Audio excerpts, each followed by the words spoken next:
Hello everybody, Simon Redneck. Here we are again, getting ready to start another project. This one's a really fun one. It's going to be outdoors for the most part. We are starting in the shop, but if it all goes well, we'll be outdoors a couple days. It's that time of year again, and when I say that time of year again, I mean this time of year again. And it's one of my favorites. The weather's finally warming up. No more snow, no frost, no freezing. This week anyway. But morel mushrooms are coming up. Some people have been finding them, and it's turkey season. I mean, no better reason. Last year I took a shotgun that I bought off my Uncle Ed and redid the butt stock on it. You might have seen that video, but I couldn't connect with it. I had Tom come in and it just didn't work out to my advantage that time. Going back, same spot, hopefully find that same bird and settle the score. Different gun this time. Still one from Uncle Ed, but it'll be this one. It's an H&R, Harrington Richards, single shot breakover, and it's kind of odd because I always liked these shotguns. I had a buddy growing up that had a 20 gauge. His dad had bought him one, and I love that gun. It was cool. H&R came out with a great thing. The bluing on the receiver was almost tiger stripe, and I'm not sure how they did it. It was just cool, and that was, you know, when buddy's gun I'm holding out, just look at that. How did they do this? It's very distinctive. This has that same bluing, but it's hit a little bit. It got a little bit of surface rust. So what I'm going to try to do is clean the rust off, but leave that bluing intact and try to bring that back out. The stock, not even going to touch them. I debated back and forth, but you know, all these nicks and dings and scratches, that's a memory. Some put that there, you know, stomping through the woods, you know, crawling over a fence, whatever. But like I said, my Uncle Ed's gun, and I'm sure there's a lot of good memories with this. I'm going to try to put more on it. Not going to touch the wood. The only thing I'm going to do is just try to bring out that blue a little better. Sounds easy, right? That's how that all starts. Okay, we're going to try this again. So what I'm going to use is PB Blaster penetration oil. Put a lot of that on there. I'm going to go ahead and take the stock off and try not to mess that up, dollar in it or whatever. But then I'm going to use some double-aught steel wool. And I'm just going to go over that. This is basically paper. There's no grit to it whatsoever. But that's what you need. You got to go slow. This is not a 2-minute project. This is probably going to be a couple hours maybe, or an hour. But we're going to go real slow and not get any farther in that blue than I have to. But what I'm going to start out doing is I'm going to take the stalks off. Tape them off, take them off. I'll just take them off. It'd be easier to get in all in places. So taking the stalks off, butt stock, forearm, and the barrel will come off with it. So I have it all broke down, and then we're just going to start that process and see how it goes. So let's go.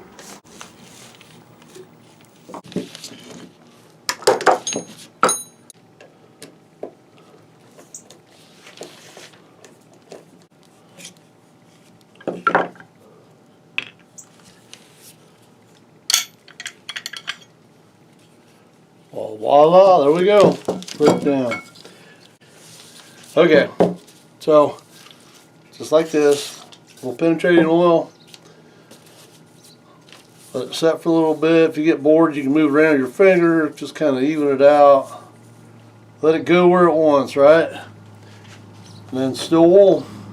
This is all I'm doing right here. Okay, finished product. And try to get this glare off of it. The oil is pretty shiny, but yeah, you know, the Harrington Richards comes out really well there. Yeah, spray that on there like you borrowed it. Don't worry about it. You cannot go wrong. That's why I put newspaper down. Just kind of soak it up. But this is going to be nice. Steel wool. Okay, stem to stern, that's what we got. It was actually able to get down into the writing, the print they put on it. It's a Topper Model 58, 12 gauge, 3-inch modified choke. So, I mean, it's very legible, nice and stamped.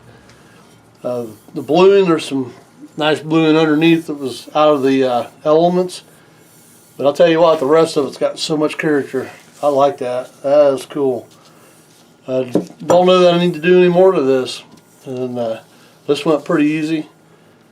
But, yeah, let's just move on. Okay. Finished product. As finished as I want to make it. You'll see that I did add a butt recoil pad on the butt. Remember the other day when I was out patterning it, the plastic butt plate, it was more abuse than it wanted to handle, and it did not hesitate passing that on. So that also adds a little bit to the length. When I pull that up, it pretty much puts my eye right in line with the deck of that barrel. And I like that, because when you pull up fast, that's what you want. But I'm excited to use this. My Uncle Ed, I can say for a certainty, I've never seen that guy buy anything that he didn't mean to abuse and use to its full extent. And I'm kind of the same way. If I pay $1 and you tell me it's going to do something, it better do that, and maybe a little more, or I'll be upset. But he's the same way. I didn't buy this to sit around and look pretty and just not be used. He used it. And like I said, a lot of nicks and dings in it, and every one of them's a memory. And I'm looking forward to using this. I'm a single shot man. I've always enjoyed the single shots. You don't go through ammo as fast. It helps you become a little more accurate because you only have that one shot, right? But I'll keep a hold of this forever. Probably pass it down to my kids, grandkids, and then they can carry on the memory. But the longer that penetrating oil sits on there, the more it seems to come alive. You get to see more of the details now. The bluing's a little darker. It's great stuff. Next time you see this gun and me, will be on a sunrise, hopefully pointing at a bird that got away from me last year. And I'm excited about it. So for now, I'll see you then.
Okay, so the excitement. Wasn't even looking for them. I've been hearing behind me, and I did some clucks, and I thought they were moving toward me, but I couldn't tell. It was real windy, highway traffic. So I did some yelps, and it wasn't 2 minutes later I looked to my right, and they come busting right out of this thicket, and I had no chance to turn my camera on. I had a window in front of me, wide open, and so it was all I could do to move that gun up real slow without getting busted. It was two Jakes walk in, and they were right on those decoys. He come out, and he was ready to fight. The other one was kind of checking it out. He got a little nervous. I think he'd seen me move the gun or something. He was staying off a little bit, and man, I wish I could have got that camera on because it was really cool. He was probably 12 feet from me. I think is what I stepped it off, and that was cool. You see the collars on his head and everything. Didn't help if it's not on camera, right? So I'm gonna pack my stuff up.